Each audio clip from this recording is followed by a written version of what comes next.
Mixing with Mike plugin of the week comes from Overloud. It's the Gem EQP. Let's take a look at it. It's a combination of three Pultec EQs. The HLF3C, which is the high pass, low pass filter. There is the MEQ5, which is the 3-band EQ. And then we have the EQP1A, which is basically covering low frequencies, high frequencies. This is the mid-range EQ. This is your high pass, low pass, and altogether sort of creates a grand channel or a super channel of Pultecness. So, very cool emulation. Overloud always does good stuff. I really like it.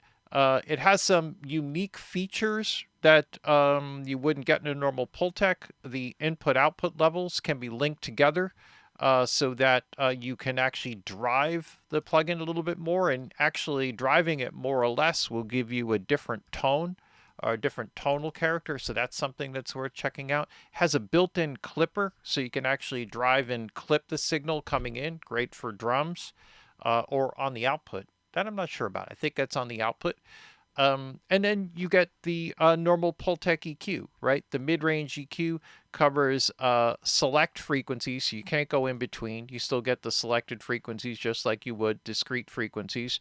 You have an independent individual level adjust, so you can adjust the independent levels here for the MEQ and the EQP outside of the master input-output level control here. But we have a peak band, a dip band, and a peak band, right? Giving you basically mid-range control from 200 up to 5K, right? So that's what the MEQ stands for, mid-range EQ. And the EQP covering low frequencies, 20 up to 100, and then 3K up to 16K. And the way these are kind of laid out with the EQP is that these three knobs work together. Essentially, when you do a boost, like say you do a boost here at 30, you'll see the graphic curve here of what the boost curve is. And then the attenuation, you'll notice that as you bring it in, it starts to shift the resonance a little bit. And the way that it kind of works is that when you select a frequency here, the boost is working on the selected frequency. The attenuation is working on a slightly higher frequency, and the combination of the two creates a resonance curve that you see here. And that's sort of part of the signature sound of the Pultec and the way that it was designed. Or maybe it was accidental and they said, hey, this is really great sounding, let's just roll with it. It's a passive EQ using inductors and classic passive design dating back to the 1950s. Has tubes and transformers for warming and makeup gain and all of that sort of stuff, because there is gain loss through passive electronics. But these three working together help to create the classic Pultec curve. It's nice that they show a graphic here because you don't normally see that. If I pull that away, then we have a full parametric boost, right, which will follow with the different frequencies and then the different bandwidth control here, right? So you see that, and the attenuation here works with attenuation select. So this is like a low frequency shelf, and it works individually here. Now, when you actually bypass it using the bypass switches here with the MEQ or any of these, it doesn't bypass the signal going through the electronics. So there is a certain sound that you would get just by going through the tubes and transformers, and that is maintained. So the only way to bypass that is to take it out here, right, from the master on-off switch. And you can see that there's a bit of a bump in all of that in here. Now, when testing this and first putting it up, there was something that sounded a bit off to me, and I think I've found a bug here in the whole thing. So what I did was, when I initially put it up, I put it up against some drums, and I did a classic thing here where I boost and attenuate. The way the boost and the attenuation actually works is that if you say boost and there's meant to be about 12 dB of gain here, the attenuation basically works at half the amount, right? So if I take this away, well, this is another buggy thing that I found, which I'll explain in a little bit. but you'll see that it boosts by 6 dB, and if I attenuate here by the same number, you see that it basically roughly pulls it down by half, okay? But because it's at a different frequency, you also get the resonance here. So the bug that I found here is that it looks like this is boosting an octave above what it's listed at here. And so I actually ran through a whole test here. I didn't run the plugin doctor. One, I don't have it, but you know, I understand the importance of it, doing the frequency sweep and all of the distortion tests and stuff like that. Handy tool to have. So what I did was I called up the UAD version, and I set this up with full boost and attenuation, and I said, well, what does the curve look like? And you could see the boost as it comes through here, and then there's a dip, and the dip occurs just below the 1K range, like right in there, like around 900. So then I called up the Puig Tech, right, by Waves, and let's see if I can call this back up again over here. And sure enough, it's basically the same, right? So when I do the exact same EQ, I get that same attenuation, maybe slightly higher, but like right in that 900 area. That's right where that dip it is, right? So if I bypass the two, right, you could see that they basically go the same.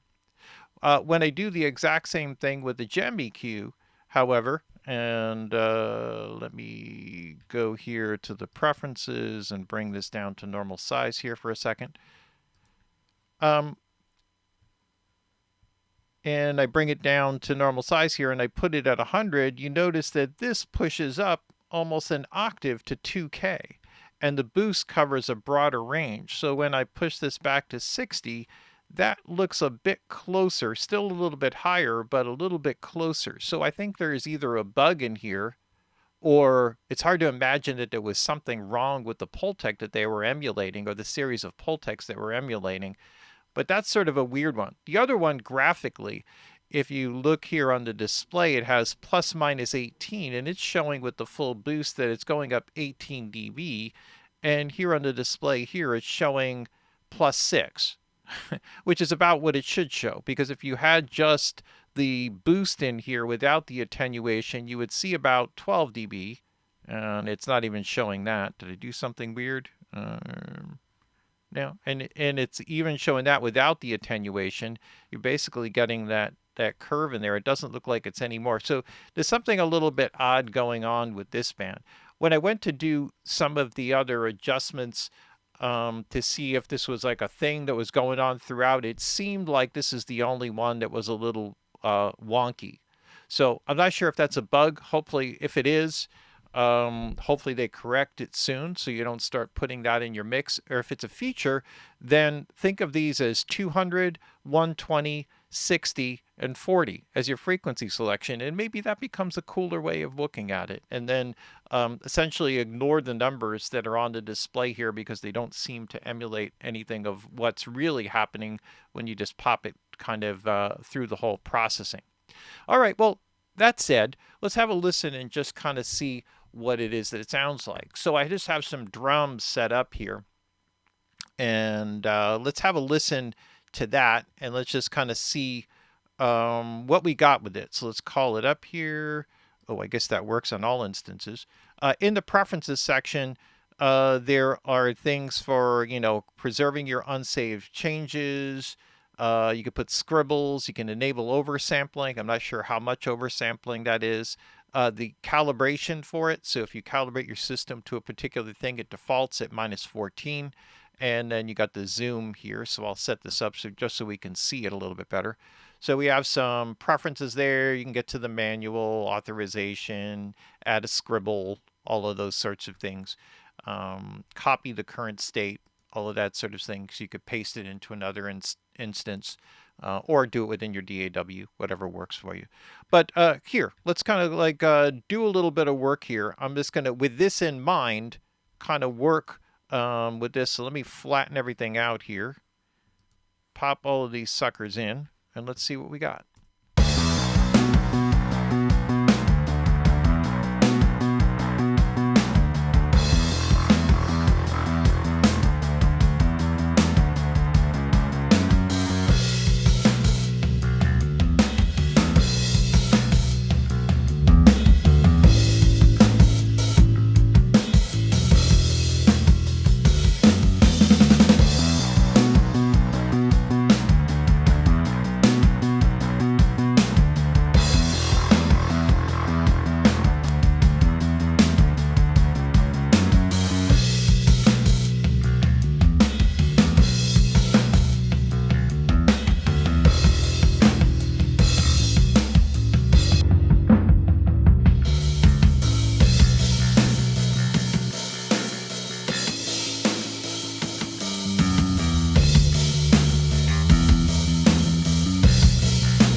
go back.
So I quite like the clipper, right, and the way that that drives, and then also some of the different colorations that you get by driving the electronics a bit more or less with the input-output gives you an extra measure of control.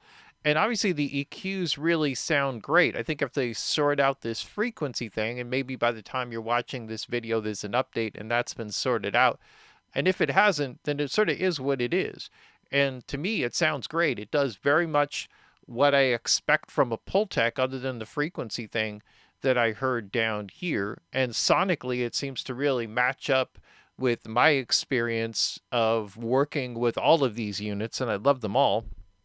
And it matches up really well up against other units that are out there sonically in terms of, I'll just throw out Waves and Universal Audio, and there are plenty of other good ones that are out there that emulate these units. But if it's something that you already have, it may not be something that you need. I happen to find that Overloud has a certain sonic character that is different from other emulations of companies.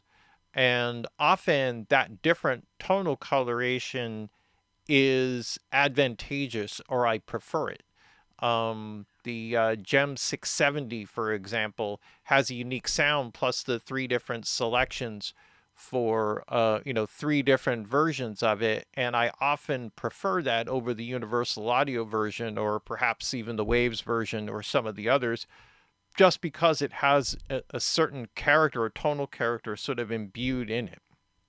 And it's like, it's hard to describe, but there's a certain sheen with the quality of the Gem, the Overloud plugin emulations that is a little bit different from what you get from the other plugin manufacturers.